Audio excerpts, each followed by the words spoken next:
Baik, assalamualaikum warahmatullahi wabarakatuh. Kami dari kelompok 3. Di sini kelompok kami ingin menjelaskan bagaimana cara pemasangan dari gearbox transmisi transplanter. Dan ini adalah transplanternya, kurang lebih seperti ini nanti jadinya. Di sini kami akan menjelaskan bagaimana cara pemasangan, kemudian bagaimana SOP-nya, dan bagaimana cara yang terbaik atau cara menanggulangi agar tidak terjadi kerusakan pada saat pemasangan. Oke, yuk kita lihat video berikut ini.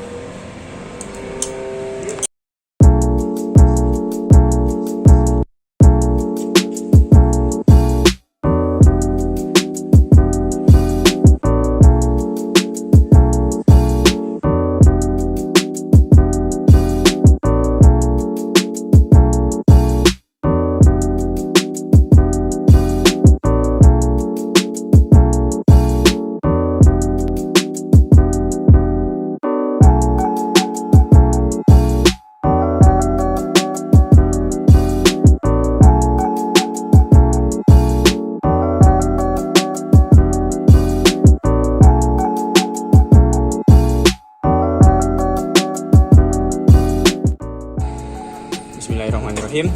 Di sini saya akan menjelaskan mekanisme hidrolik. Untuk langkah pertama yaitu adalah filter oli.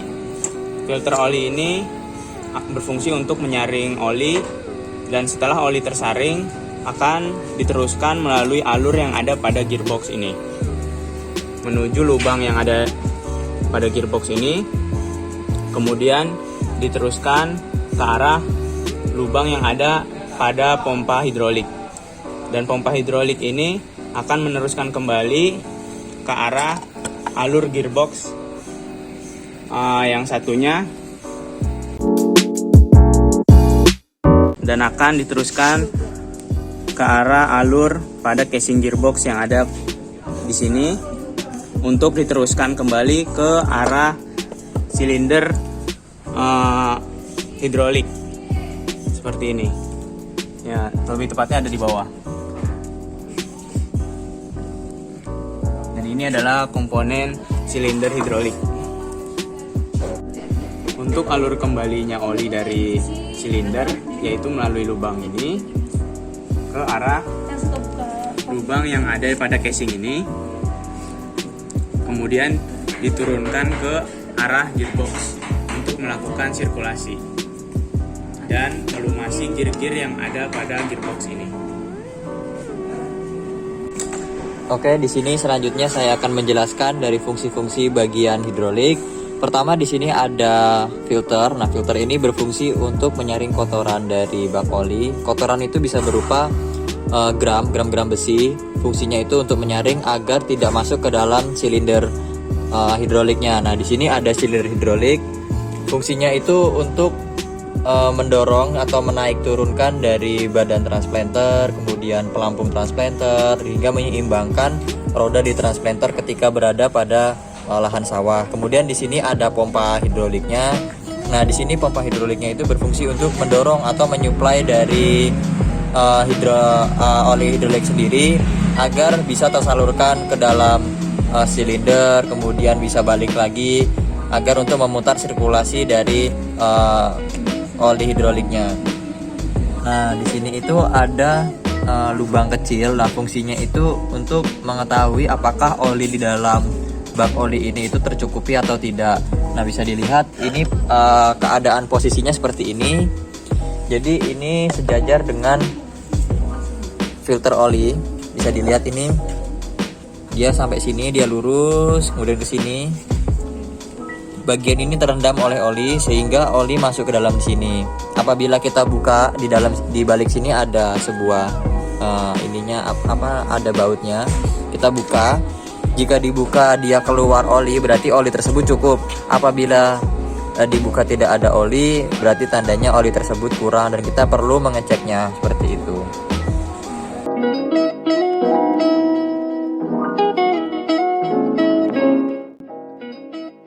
Nah, pada bagian ini yaitu ada gearbox pengatur kecepatan planting arm, yang dimana ini merupakan gearbox utama dari transplanter. Nah, di sini pada bagian ini yaitu Gearbox ini mentransmisikan daya ke gearbox feeding melalui rantai ini. Nah, di sini ada poros atau as yang terhubung langsung dengan rantai di sini. Nah, ini ada gear pengatur kecepatannya, dan di sini ada pengungkitnya.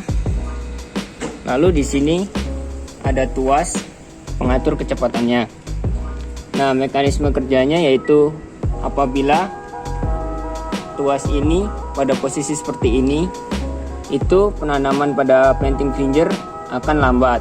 Nah, apabila kita tarik seperti ini, nah ini posisi gear yang paling atas, yang paling kecil ini bertemu dengan gear yang ini, sehingga mengakibatkan penanaman pada planting finger akan menjadi semakin cepat. Nah, untuk pada bagian yang sebelah sini, di sini terdapat pelor seperti ini, bulat, dan juga ada per. Nah, di sini posisi untuk masukannya yaitu pelor terlebih dahulu dan setelah itu per. Nah, di sini fungsi dari kedua benda ini yaitu untuk mengikuti alur dari tuas ini. Lalu di sini terdapat poros pengatur kecepatan dan arah putaran. Nih, untuk mekanisme kerjanya itu, poros itu menerima daya dari engine utama yang diteruskan melalui V-belt yang akan diterima oleh puli, lalu diteruskan kembali kepada poros. Nih, untuk porosnya itu sendiri, poros pengatur kecepatan ini bekerja naik turun menyesuaikan pada tuas persneling. Nih, misalkan jika tuas persnelingnya itu ditarik untuk dipindahkan ke gigi 1, maka gear yang ini akan bersentuhan dengan gear yang paling bawah, yang paling besar. Nah, untuk lalu jika ingin dipindahkan untuk gigi 2, nah gear yang ini akan bersentuhan dengan gear yang kedua ini yang lebih kecil dari yang di bawah. Lalu jika kita ingin memposisikan pada posisi netral, di antara gear yang 1 dan gear yang 2 ini terdapat space, dan space itu ntar waktu kita angkat ini tidak bersentuhan dengan posisi gear yang lainnya, maka dia akan ngelos.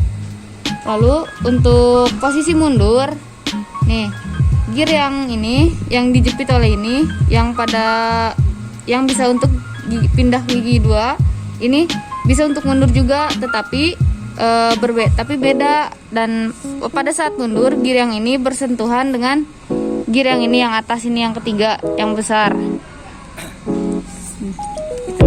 Down, yeah. I've been feeling so down, yeah. Can you tell me why?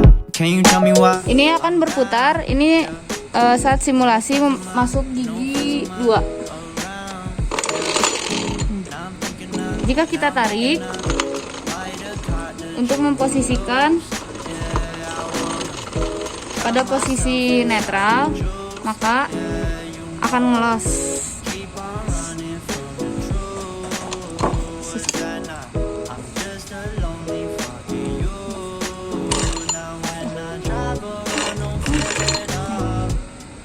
Maka gear yang ini tidak berputar. Yang berputar hanya yang sebelah sini saja.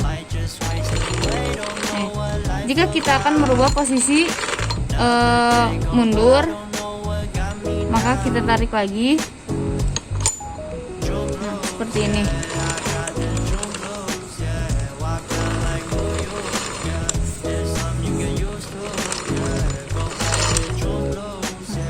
Mungkin sekian penjelasan dari poros pengatur kecepatan dan pengatur arah. Di sini saya akan menjelaskan bagaimana manuver belok kanan dan belok kiri. Di sini ada doklat sebelah kanan dan yang di sini ada doklat sebelah kiri. Di sini juga ada poros dari doklat sebelah kiri. Nah, jika yang doklat sebelah kiri ini ditarik, maka kopling yang di sini akan terangkat.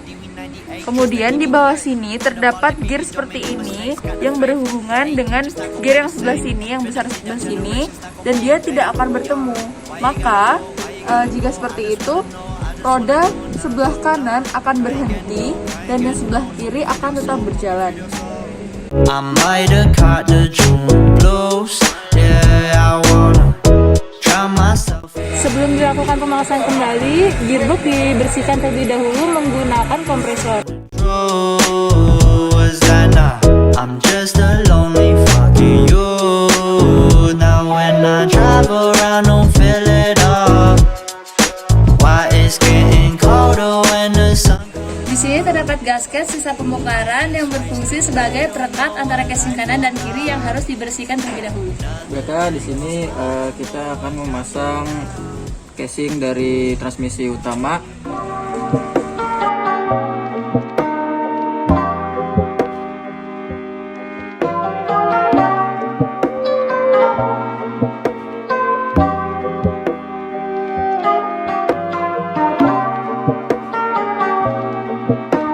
sini karena susah kita menggunakan palu dengan bantuan kayu sebagai alasnya untuk merekatkan casing tersebut.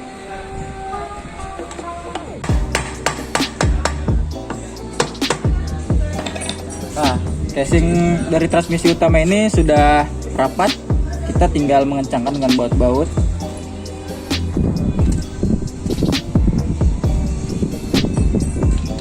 Untuk pemasangan bautnya bisa menggunakan tangan terlebih dahulu, setelah itu dengan bantuan kunci.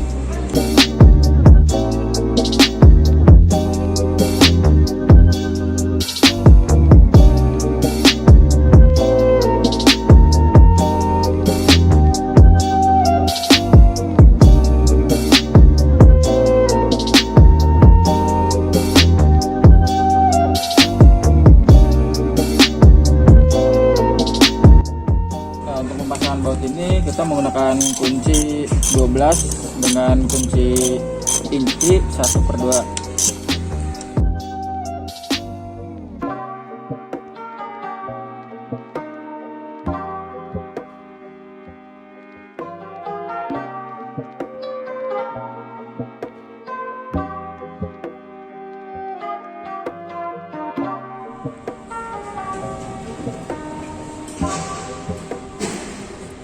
Baiklah, selanjutnya kita memasang bagian pompa oli hidrolik.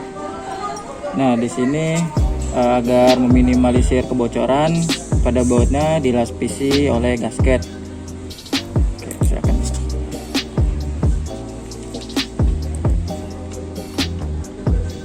Pemasangan baut ini menggunakan kunci pas inci 1/2.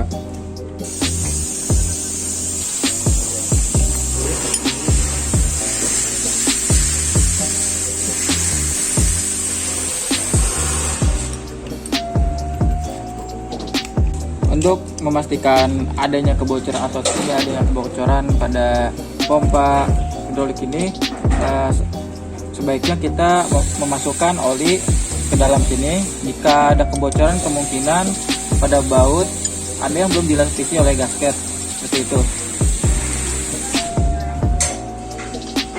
Oke, tadi adalah video dari pemasangan gearbox transplanter beserta cara-caranya. Cukup sekian dari kami. Terima kasih telah menyaksikan. Wassalamualaikum warahmatullahi wabarakatuh. Salam engineer.